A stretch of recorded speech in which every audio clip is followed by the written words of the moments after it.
So the numbers for the launch of Starfield, or the early access launch of the game, have been absolutely incredible, off to a great success when it comes to the amount of people jumping in and paying for that early access with the premium editions of these games. This is why these games do this. They are going to be making way more money now because of the amount of people that decide to go out and pay for the premium edition of the game just to get the game 5 days earlier, plus some extra DLC cosmetic stuff that does come with it. But the numbers are pretty staggering. We have here from insidergaming.com saying it is launching globally on September 6th, but those 5 days before, they have already secured a peak concurrent player count on Steam of almost 250,000 users, meaning that all of these people paid that $100 premium price tag to get access to this game early. And then on Twitch, they say it effortlessly coasted past 500,000 concurrent viewers. And they say it's a remarkable figure when you consider that to get early access to the game on Steam, users will have pay $100 required to get the premium edition. So this is the early access. Think about how many people are going to be playing this game on September 6th and beyond that, when you have all of the people who are going to be paying the regular price for the game via Steam.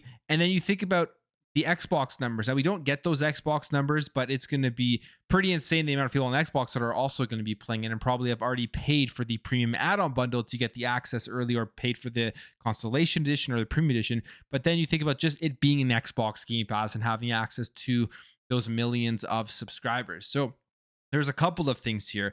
Starfield is the great equalizer, kind of destroying pretty much every single narrative when it comes to people who are anti-Game Pass, anti-Xbox, and their strategy of putting their games on PC day and date, all of that type of stuff. Because you look at Starfield and what it proves is that if it's a great game, the exclusivity, the cannibalization, it doesn't matter. People are going to go out and they're going to play the game. We've seen Xbox sales surge because it's a great game, even though people could have played it on PC. They know they're going to get access to this through the cloud if they were just to sign up through Xbox Game Pass. And there was that narrative that before this generation launched, and nobody was going to buy an Xbox because there were no specifically just Xbox console exclusive games coming from their first party studios. And I was completely against that narrative, saying that's absurd. That's not the only reason why people buy consoles. In fact, it's not even the main reason why people buy consoles. They buy consoles for a variety of different reasons. We've seen the narrative that if you put the game out there into a subscription service, it's going to cannibalize the sales so much that it's just not worth it. And clearly with something like this, it's proving otherwise, with that many people paying the premium $100 price tag to jump in for the early access. And we'll see those numbers just increase as the regular price game does release on September 6th. And then the other thing that was completely destroyed in terms of a narrative was that Xbox can't release a good game. It's going to come out buggy. It's going to come out and they're not going to be able to manage it properly, all of that stuff.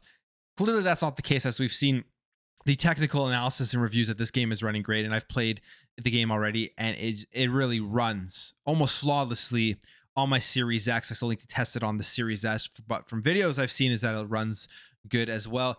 And the other thing is the 30 frames per second. I have to say, it really doesn't affect the game whatsoever. It feels good at the 30 FPS. They did a great job with the optimization and the development. It's not just about the frames per second. Obviously 60 frames per second would be the desired FPS that people want, and maybe that will come later in the future. But if you are playing this game on the Xbox console, you're not going to be disappointed with that 30 frames per second. It's not going to hurt the game. You're not going to feel like it's laggy, all that stuff. So let me know if you guys are playing it on Xbox or if you're playing on PC and what you actually feel about it. And when it comes to the performance and the bugginess that isn't there with Starfield, I mean, the performance is there, but the bugs aren't there. I would say that's full credit to Xbox and to Phil Spencer. I'm sure they had a major part of postponing this game and delaying it until September 6th. We know that original release date of November 11th, 2022, which would have been an awesome release date to hit for them. And I have the Constellation Edition. When you turn on the watch, the first date that shows up is November 11th, 2022. It's the auto date that's on there before you change it, which means that these things were made far in advance of the original November 11th release date. And I'm thinking maybe if this game wasn't a part of Xbox first party studios, Bethesda maybe would have just pushed the game out and it would have been the usual buggy release that they have, because it hasn't really affected them too much in the past. People still play and buy the games and they still make a ton of money. So maybe they would have gone that route again. But because of that delay, and I'm thinking Phil Spencer came in, the Xbox team came in and said, hey, we can delay this game until September 6th and just get it out as polished as possible. I think that was a very good decision, as we are seeing again a really well made game, a beautiful looking game graphically. I can understand what Todd Howard was saying when he really wanted those details in all the little parts of the game, the food, the weapons, the things that you pick up, the things in your inventory. It really is a beautiful game. So awesome to see Starfield. It is doing great, and we will continue to talk about this game because it is huge. It's going to continue to expand. One of the cool things that has already happened with Starfield, as modders have already come in and added a very wanted feature on PC. As we have this report here from Video Games Chronicles saying that Starfield on PC already has a mod to swap AMD's FSR2 upscaling with NVIDIA DLSS. And this was a small controversy before the game release where they weren't including NVIDIA DLSS, and people were thinking it was because of that partnership with AMD. We saw the AMD graphics card with the Starfield branding on it. Obviously, Xbox, the console itself, uses AMD and they can use FSR within the console. So it makes a ton of sense for them to go and partner with AMD for these types of features. But then we also heard AMD coming out and saying there's nothing in the contract where they say that they can't add DLSS if they don't want to. It's really up to Bethesda to make that call. And obviously they didn't put DLSS in, but because of the mod support and how great the modders are on Bethesda game, it is already available on the RTX graphics cards. It says here, to get around DLSS not being available, modder Pure Dark has created a mod called Starfield Upscaler, replacing FSR2 with a DLSS or XESS, which does what the title describes. And if you don't know what FSR is, you don't know what DLSS is, it's basically just an upscaling technology that allows games to look better without reducing the frames per second. It says here, for example, a game could render at 1080p, then use FSR2 to upscale to 4K resolution using only a fraction of the processing power that native 4K rendering would need. And then you don't get those big frame drops that you probably would get if it was natively rendering at 4K. And for a game like Starfield, with as big of a scope that it has, with how beautiful they're going for with the items and just the details in the world, these features are very important to get that frame rate, to get higher than 60 FPS, depending on obviously the rig that you're playing on and the graphics card and all of that. So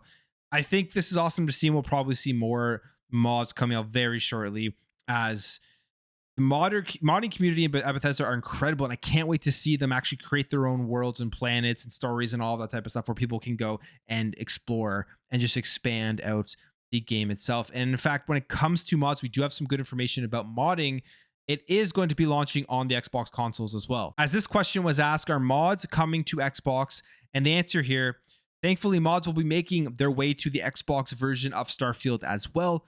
Bethesda says you'll be able to use mods on both PC and Xbox once the feature becomes officially supported on PC. For now, there's no timeline on when official mod support is coming to Starfield. So if you have the game on Xbox, I have it on Xbox, we're going to get access to all these mods. This game is going to be huge on every platform that it is on. So very cool. Happy to hear that, as that always wasn't the case. It took a little bit while to get the Skyrim mods to the Xbox version, where they did start out on PC.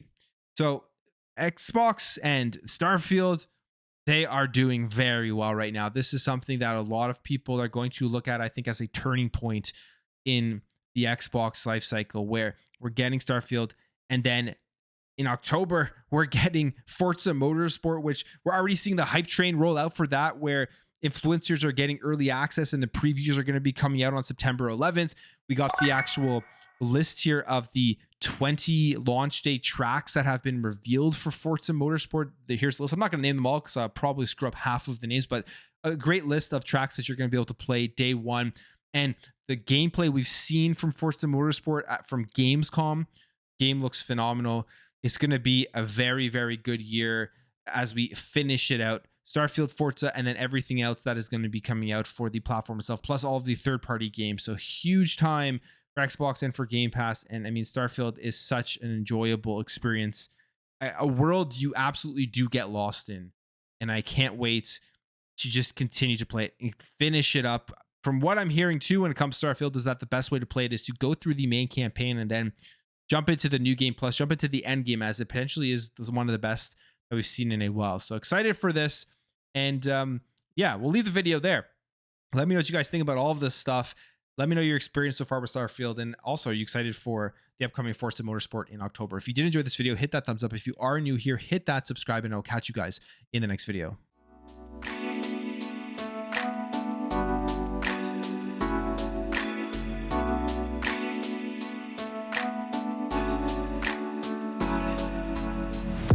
Bye.